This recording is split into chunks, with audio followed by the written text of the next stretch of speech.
नमस्कार।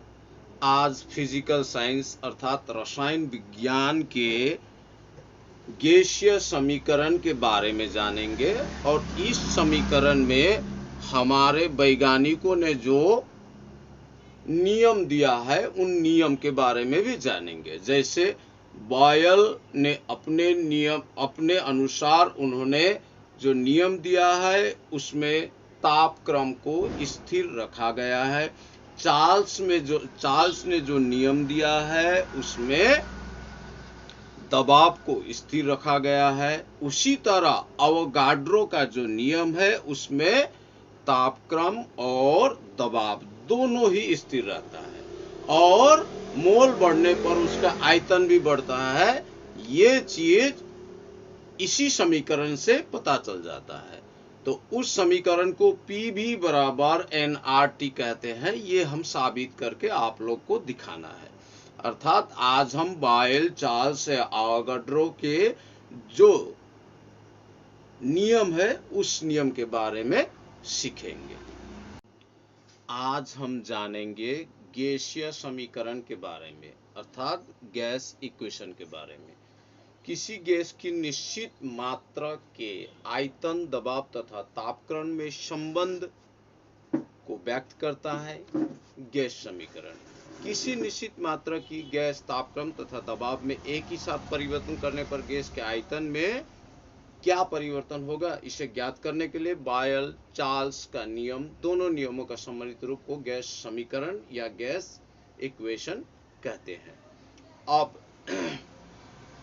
किसी गैस का दबाव को P मानते हैं और आयतन को V और उसके तापक्रम को T मानते हैं।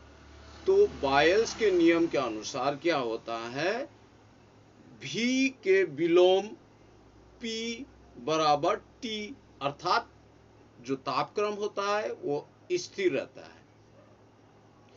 लेकिन चार्ल्स के नियम के अनुसार V विलोम T बराबर P स्थिर रहता है। यदि ताप और दबाव साथ साथ परिवर्तन होने पर V का विलोम T by P व V is equal to KT by P होता है। और यहाँ पे जो K आता है, K को स्थिरांक माना गया है जो गैस के मात्रा पर निर्भर होती है। जैसे PVT बराबर KT, उसके बाद में PV by T बराबर K। K का मतलब स्थिरांक है।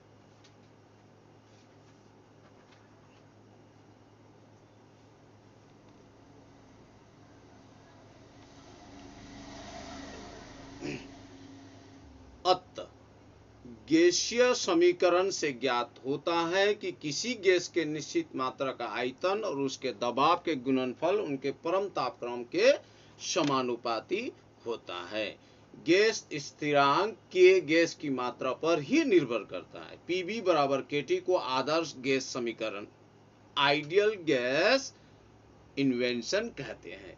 यदि इसे हम K बराबर NR, जहां N होता है वही N को गैस का मोल माना जाता है, इसीलिए इसको हम PV by T is equal to NR और PV is equal to NRT कह सकते हैं। R का मान सभी आदर्श गैस के लिए तथा सभी परिस्थितियों में समान होता है। इसे यूनिवर्सल गैस कांस्टेंट कहते हैं। इसका जो SI मान होता है, SI पद्धति के द्वारा ये 8.3 J/K होता है।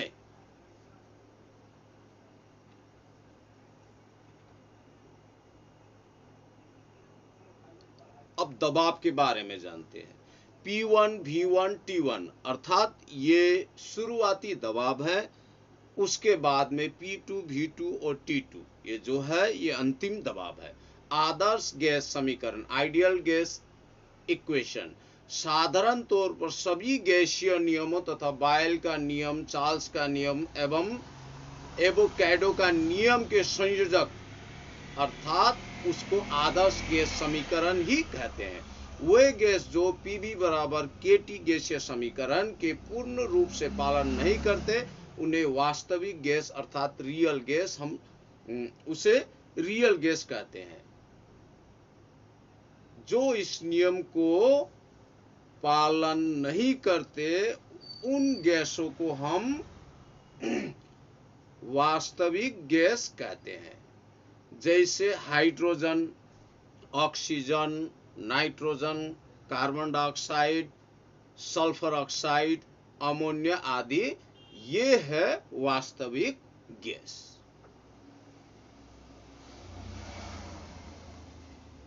अब हम समझते हैं एवोगैड्रो का नियम। रसायन विज्ञान में यह बताता है कि स्थिर तापमान और दबाव पर किसी भी गैस के आयतन में उसका अणुओं या मोलों की संख्या के सीधे समानुपाती होती है। इसका मतलब है कि यदि गैस की मात्रा बढ़ेगी तो उसका आयतन भी बढ़ेगा। जैसे V बराबर N या V/N is equal to K। K जो होता है यह स्थिरांक होता है।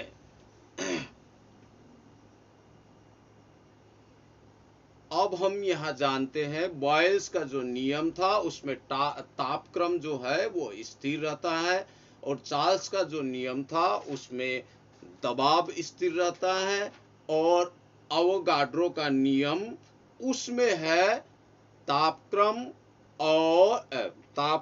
और दबाव दोनों ही स्थिर रहता है।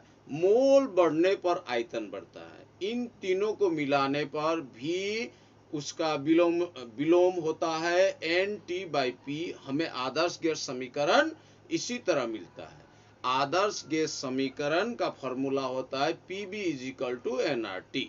ये है आदर्श गैस समीकरण।